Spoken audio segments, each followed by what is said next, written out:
The Colts from their own 38-yard line. 1:24 remaining in the first half. One of Thomas's deals brought the draft rights to quarterback Bert Jones. And on opening day in Cleveland, Jones connected on the first touchdown pass of his professional career. Jones to throw. Holds Nottingham into block. Pass is complete to Tom Mitchell. He's wrapped up at the 45-yard line of New York. Automatic first down, 40-yard line. First down, 10 yards to go. Split backs. McCauley and Nottingham, they both swing into the pattern. McCauley takes the toss. Barasopoulos rides him out of bounds, stops the clock. 32-yard line, a gain of 8, 44 seconds remaining in the half. Bert Jones has completed 7 of 13 for 115 yards. He's to throw again, sets up deep, and he hits Dowdy. And Dowdy then is hit by Al Atkinson in the first half. Both backs into block.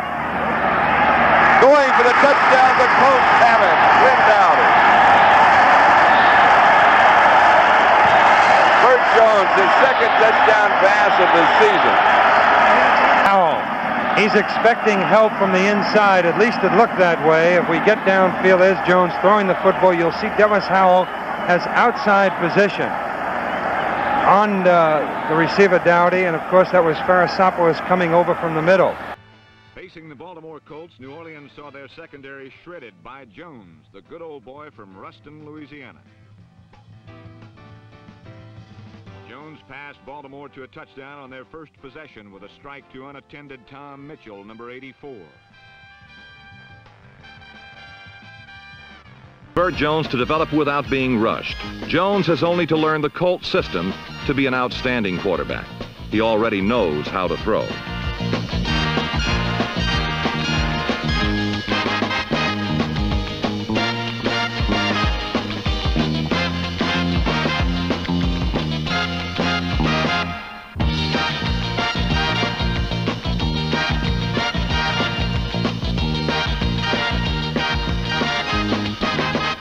As the season wore on, Jones worked to avoid the interception. And at 6'3", 210, he's as durable as they come, able to take anybody's best shot. Loaded right arm of second-year quarterback Bert Jones. Next to Joe Gilliam of the Steelers, Jones has the hottest young gun in the NFL. But he is far behind Jefferson Street Joe in reading defenses, and often he just packs it up and runs for his life.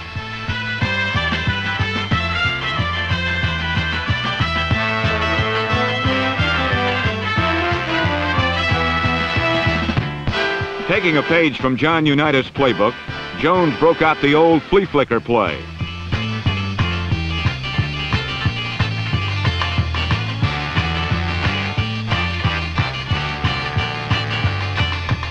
A pass interference call set up Baltimore nicely inside the Packer 10. From there, Jones threw to setback Bill Olds for the Colts' only touchdown of the game.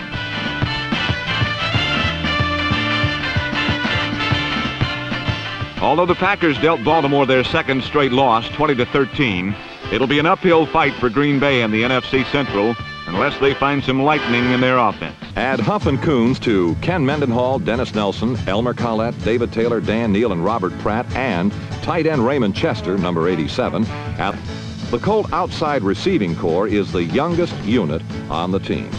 Glenn Dowdy, number 35, has a flair for the spectacular and can catch the long ball, as attested by his 22-yard average reception 2 years ago.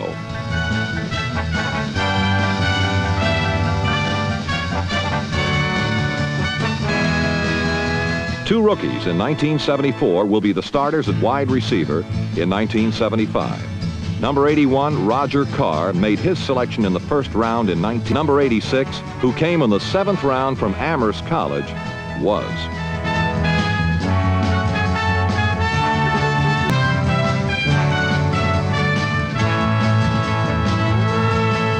A young Colt front seven has the talent to win because they want to win. Number 38, Bill Olds, caught 21 passes, in addition to rushing for close to 500 yards, as the Colts inside. Don McCauley, number 23, caught 17 passes and is the most versatile of the Colt backs. Man was Lydell Mitchell, number 26. who led the entire NFL in receptions with 72, including 13 in one game against the Jets. A ball to pass was a dangerous Colt weapon, for Mitchell runs with power, and one man is usually not enough to stop him.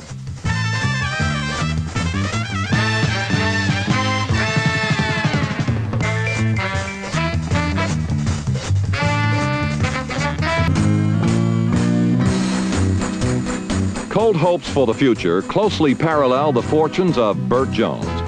Inserted as the starting quarterback in the season's fourth game, Jones showed that despite his great size, he is mobile, gaining over 7 yards a carry when forced to run.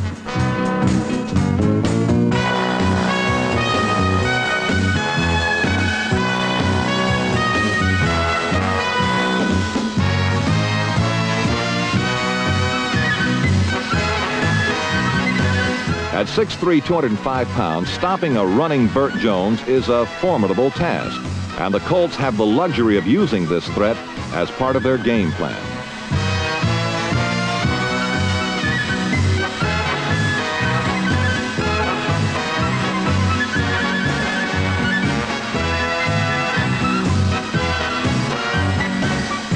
But the Colts are not going to win because Bert Jones can run.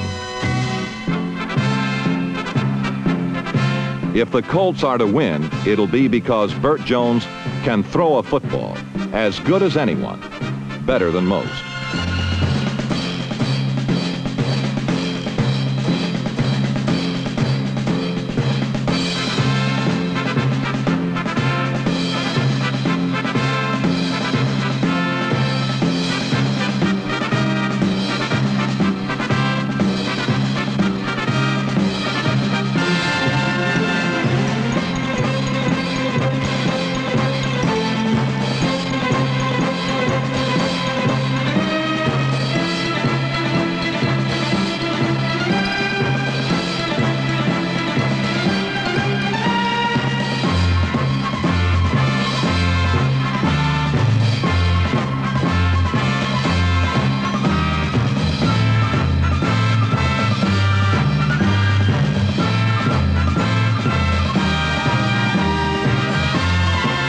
Bert Jones muscled holes through the gale as the Colts lost by 6 points, beginning a trend of near upsets for the Colts.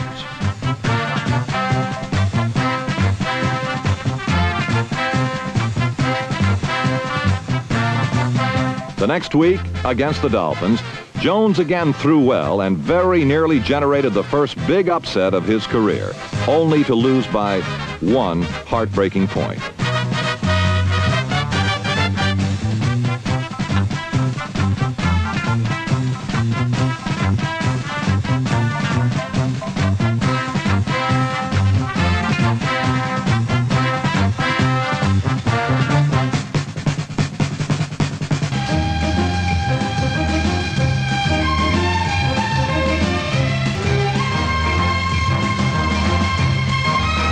But Bert Jones was even better, with 4 touchdown passes, 385 yards, 36 completions, 17 of them in a row, a new NFL record for a practically new starting quarterback.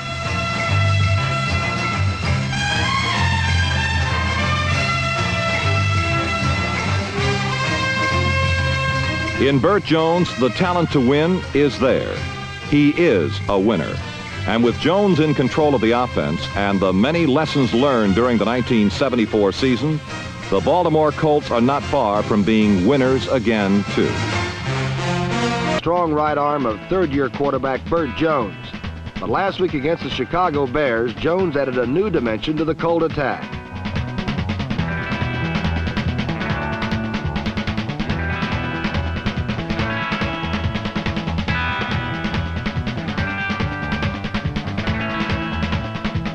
Jones's wanderings from the pocket set up Baltimore's passing game nicely, as rifle arm Bert drilled wide receiver Glenn Dowdy in the Chicago end zone.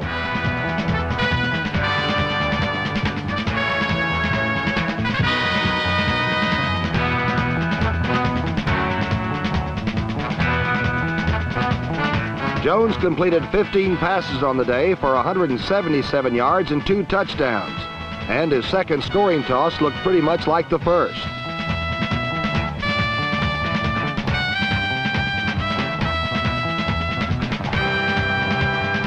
The Jones to Dowdy combination accounted for 2 touchdowns and some fancy spiking, as Bert Jones led the young incoming Baltimore Colts to an opening day win in Ted Marchibroda's head coaching debut. Anthem. And then the Colts wide receiver, Glenn Dowdy, number 35, struck up his own victory melody as he gathered in a pass from Bert Jones and danced through the surprised Oakland Raiders secondary for a touchdown. It gave the Colts an early lead.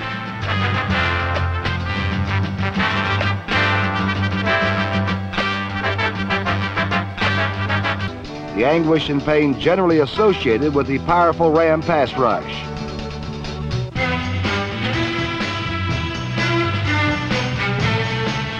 Jones stood tall in that pocket while delivering 2 scoring strikes, one to his setback Bill Oles, number 38.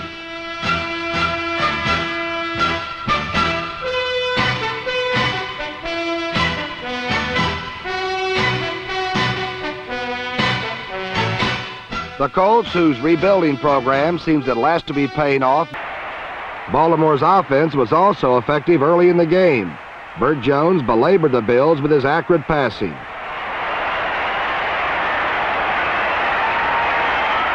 A 53-yard reception by Glenn Dowdy, number 35, good use of Mitchell's skills as the Colts surged to a surprising 14-0 lead.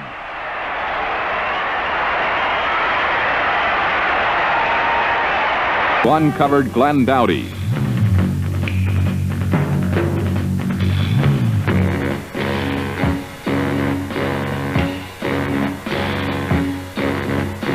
The fourth-year veteran receiver from Michigan had taken the football 53 yards to the Buffalo 11. Mitchell naked and free in the middle for 6 points.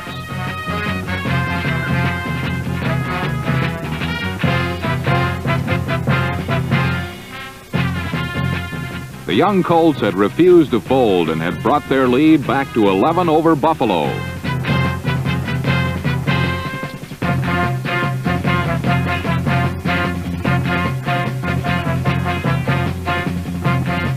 The 3-yard line.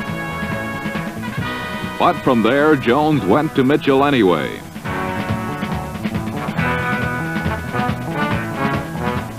The pass to Mitchell, his 4th touchdown of the game, should have come as no surprise to the Bills. For the Colts are fond of going to Mitchell in passing situations, and he had set a record last season with 72 catches. Game when a play fake to Oles did not fool the Bills' pass coverage, and Jones was forced to run, something he does very well.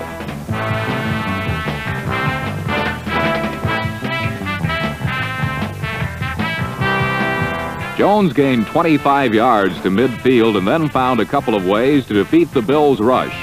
Here he rolled right to get time and found Raymond Chester, who outfought number 26, Ed Jones.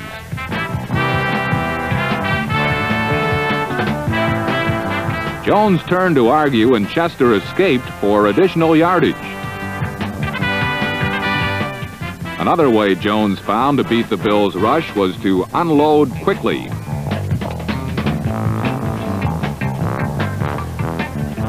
There were no spectacular gainers coming now, but the Colts were moving on a time-consuming drive that head coaches loved to see, and that the Bills could not stop.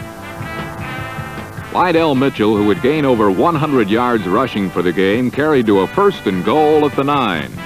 But after 2 Mitchell carries brought the ball to the Buffalo 2, Jones on a 3rd and goal could find no one open and was stopped short of the goal line when he tried to scramble it in. Number 43, Tony Green, made the touchdown-saving tackle. It was another big play by last season's most valuable player in Buffalo, for the Colts were forced to settle for a Tony Linhard field goal. And the Bills, who could have been behind by 4... On defense as well as on offense, the passing game has killed the Jets through the first half of the season. Their secondary has been consistently outmaneuvered, and as a result, the Jets have been scored on more often than any team in the NFL. Another factor in New York's defensive demise has been a woefully weak pass rush. New acquisitions like Big Billy Newsome have the quickness to reach the quarterback and frequently have seemed on the verge of a sack, only to have the quarterback escape and use the extra time to find the open spot in the secondary.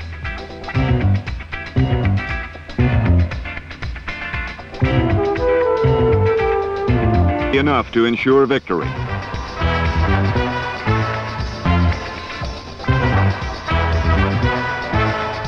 Baltimore's quarterback Bert Jones raced through the scattered Jet defenses for an early lead. Then the Colts went on to score 5 more touchdowns, amassing over 400 yards and thoroughly defeating the defenseless Jets 45-28. What the Browns need most of all is a defense. They have given up the most yards and the most touchdown passes in the NFL.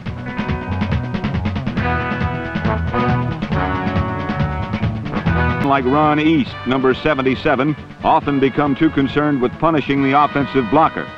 East ignores the direct route to the passer, and instead he blindly powers into his own teammates, and the whole Cleveland rush line is piled up on one side of Colt quarterback Bert Jones.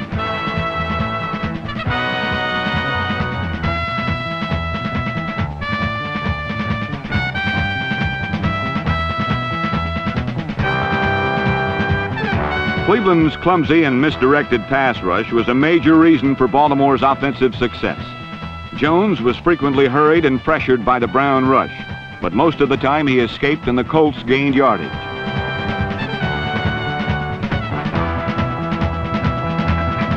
Jones, in fact, was Baltimore's leading rusher, roaming through the Browns for 50 yards on 4 carries.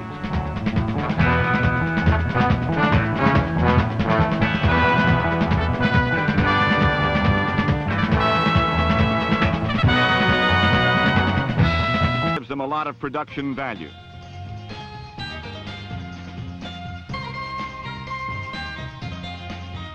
Leads by example.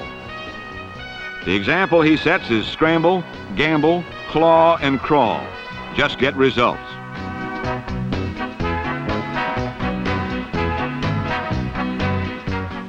Last week the Colts were thunder on the ground and lightning in the air.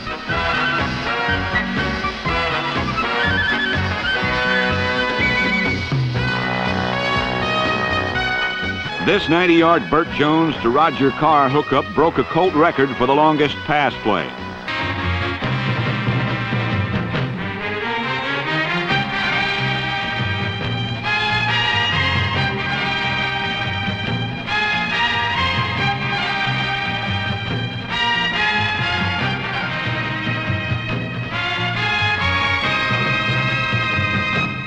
Jones' completion percentage for the season is nearing 60%. And this strike to Ray Chester just about wrapped it up for the Colts.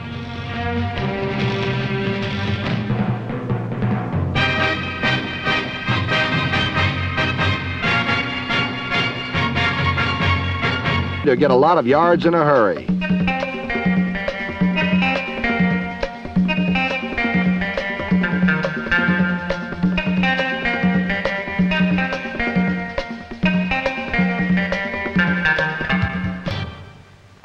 The Baltimore Colts, suddenly and without warning, materialized out of the mist as a playoff team.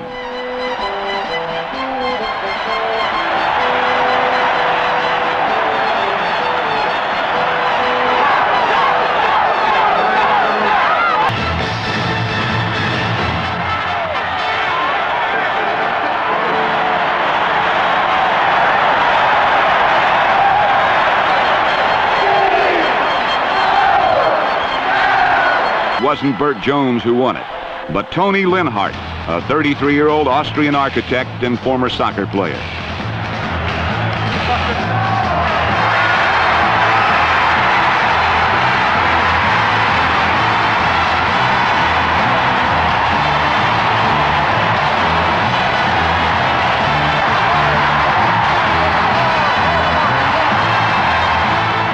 If the Colts beat New England this week, they will win the AFC East and complete a brilliant turnaround in which in one season they went from the cellar to the championship.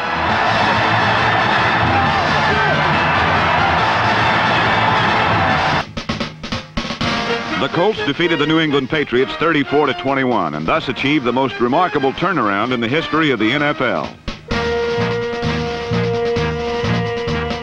Last season, Baltimore's record was 2 wins and 12 losses, the worst in the league.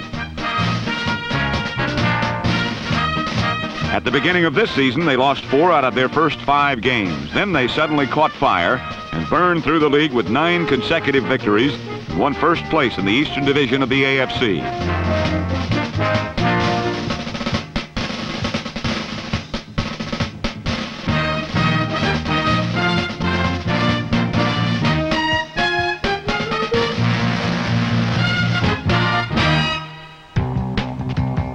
This incredible turnaround was largely the work of General Manager Joe Thomas and his head coach Ted Marchibroda.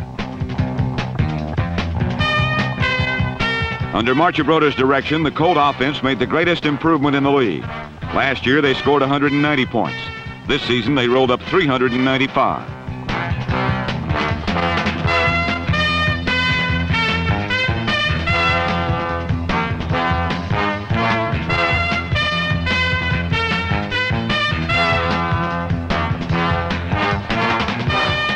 Last year, quarterback Bert Jones threw 8 touchdown passes. This season, he threw 18. Our offensive philosophy has not been what I expected, said Marchibroda. I thought we'd play more ball control, but Bert has that explosive quality. So we've designed our game plans around what he can do, not what we'd like him to do.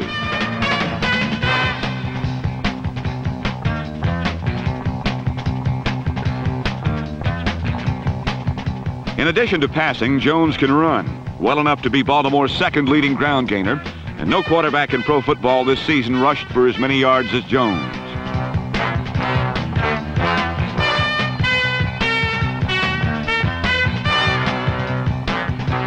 Jones' versatility is surpassed only by Lydell Mitchell, number 26. For the second season in a row, Mitchell led the AFC in pass receiving. But this year, his most valuable contributions to Baltimore came as a runner. He rolls to his right naked and now looks, fires downfield. Caught by Chester at the 15. Chester to the 5. Chester scores. Right now, Jones runs. Jones to the 5, dives. He is in for the touchdown. Johnny Unitas was sold to San Diego. The sun finally set on the golden age of Colt football.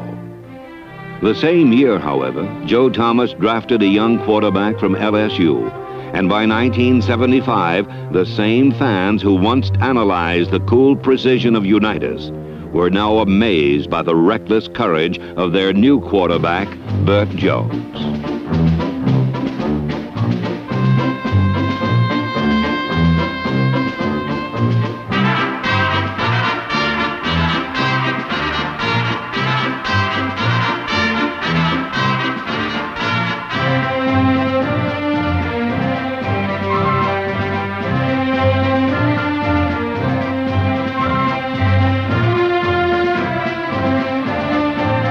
Jones played with pain, with broken ribs, with a sore arm. Hardly a week went by without some mishap. Yet Jones always returned and always provided inspiration.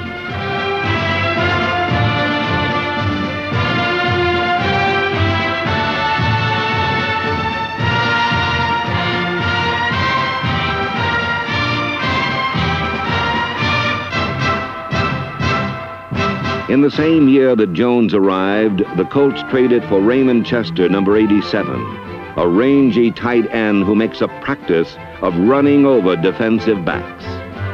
Also in 1973, Thomas drafted Bill Olds, number 38, a running back who added scope and depth to the passing attack.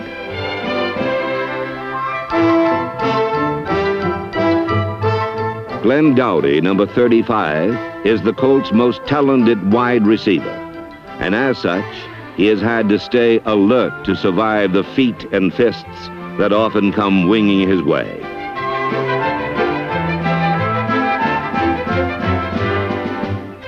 To relieve the pressure on the beleaguered Dowdy, Thomas drafted number 81, Roger Carr, a sprinter with a gift of grab.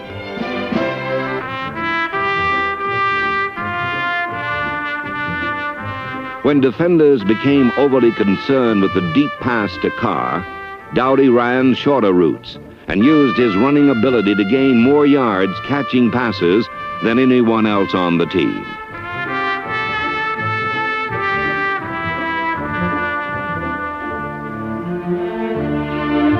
When Joe Thomas acquired, the Colts suddenly exploded and produced the most astounding comeback of the season.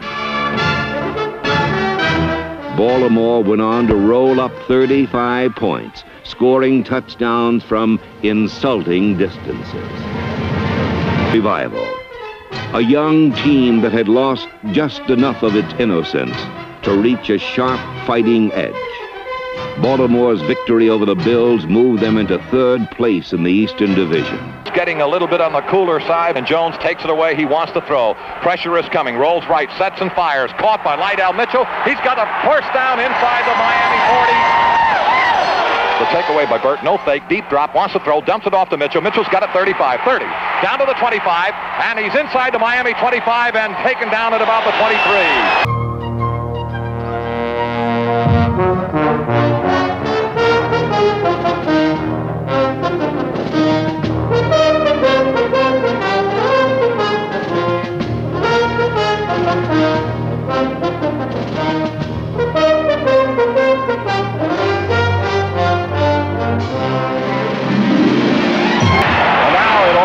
On the shoulders of a guy by the name of Tony Linhart. There it is, spot, kick, it's in the air. I'll wait for the official. He did it! I don't have to tell you, Linhart has won the game!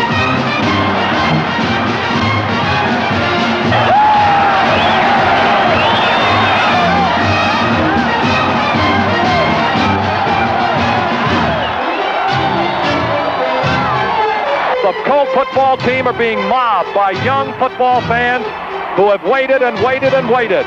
And the Colts have beaten the Dolphins twice this year, which means if they can beat... From last place to first place in a single season, the Baltimore Colts, a team that rewarded football dreamers everywhere.